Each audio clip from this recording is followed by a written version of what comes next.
السلام عليكم ورحمة الله وبركاته. إذا كنت ممن يهتم بمحتوى القناة لا تبخل علينا بالاشتراك وتفعيل الجرس ووضع لايك. وشكرا. If the ocean doesn't reach a point of equal and opposite force, it will just engulf the entire planet, right? There has to be an equal and opposite force at some point.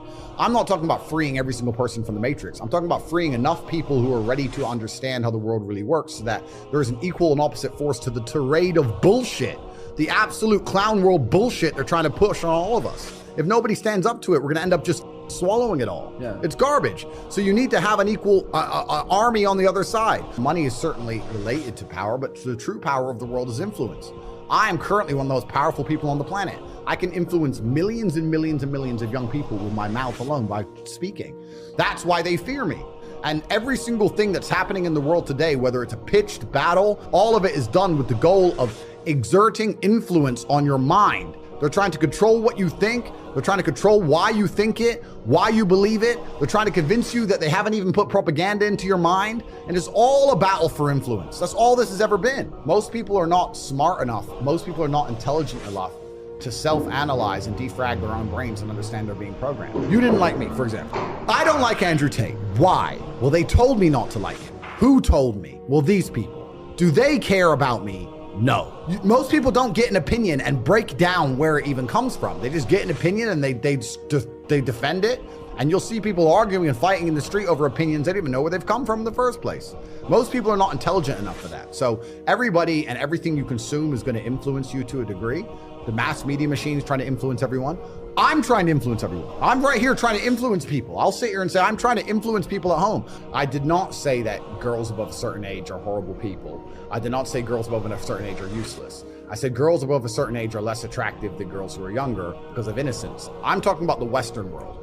And in the Western world, there's no girl at age, 32 in Las Vegas who is pure. Not a single one on the planet. So we can't sit here and apply what I'm talking about for the Western world to the Middle Eastern world. I'm under attack every single day. They're attacking my character. They're attacking my integrity. They're attacking my finances. They're attacking my freedom. They're attacking my companies. Every single day I wake up and there are people on the planet whose goal is to attempt to destroy me. So I am under attacks. I was kind of up and down. I was working in the fish market, but I was still fighting at the same time. I was training. Obviously, I was really young. Started to make a little bit of money fighting, but not much. And then I had different jobs. I sold television advertising, worked for an advertising company, etc. And I had my own business for a while trying to sell TV advertising. And I had a bunch of sales jobs back and forth, worked for car sales. I'd always been doing this and that, going from place to place. Unless it was a sales job, I never really took it that seriously because it was the unlimited commission that I found attractive. But outside of sales jobs, I just did my very best.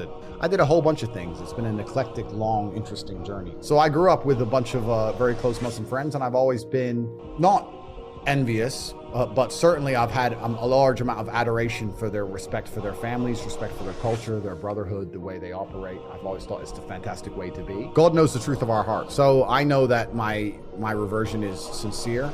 I understand that because I'm in the public eye, there's going to be some degree of people who question it, but I know that mine's completely sincere, and the people who do it in a non-sincere way, God knows the truth, and they're not going to be able to fool him, so good luck. And someone else said to me, they said that it's important that someone like you that has all of the worldly treasures or everything that you could possibly ever wish for in this world still understands the importance of believing in God. I have a very small circle, but every single one of my friends has a utility. Like, we're all very capable individuals. We're all doing very important things. We all help each other and aid each other in different ways. I don't have any friends just to sit around and talk shit and do nothing. I guess in many ways people would say, oh, well, Andrew, you have family and business partners, but I consider them my friends. We have a very small network of 5, maybe 6 people, and yeah, they're my friends.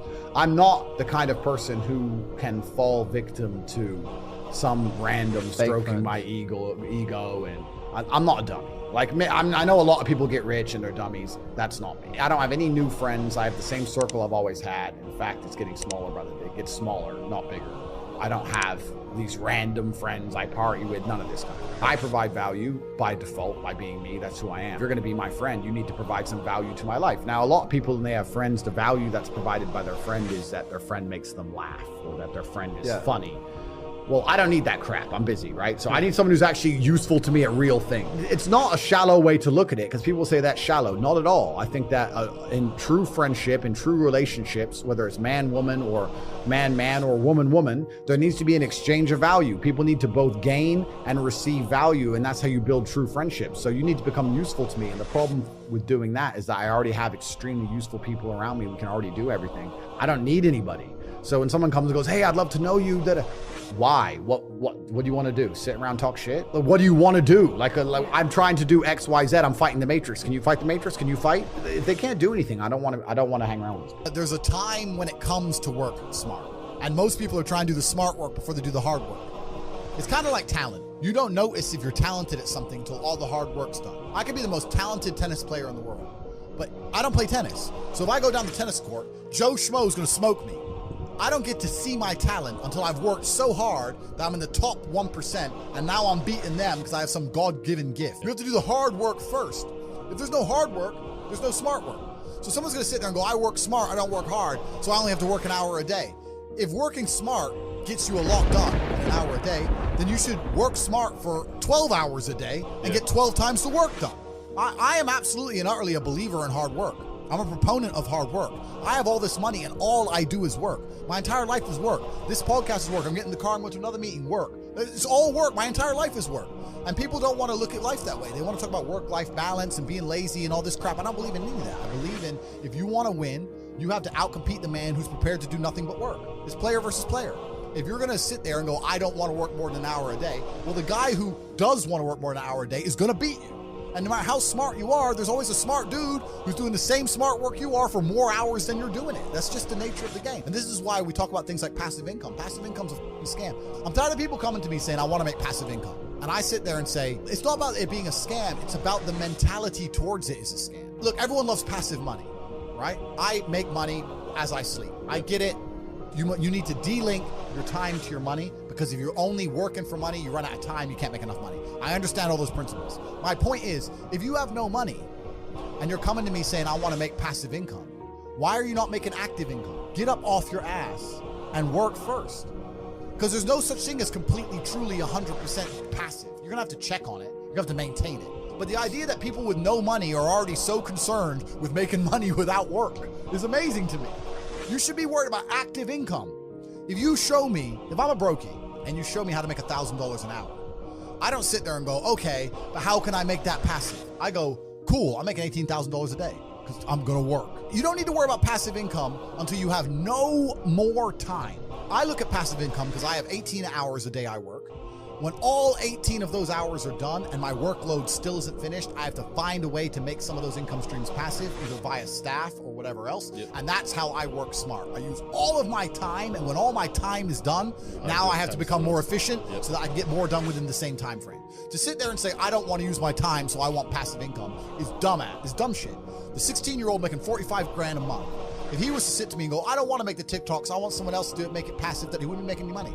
He's just working. You have to just work. At some point you have to bite the bullet and just work.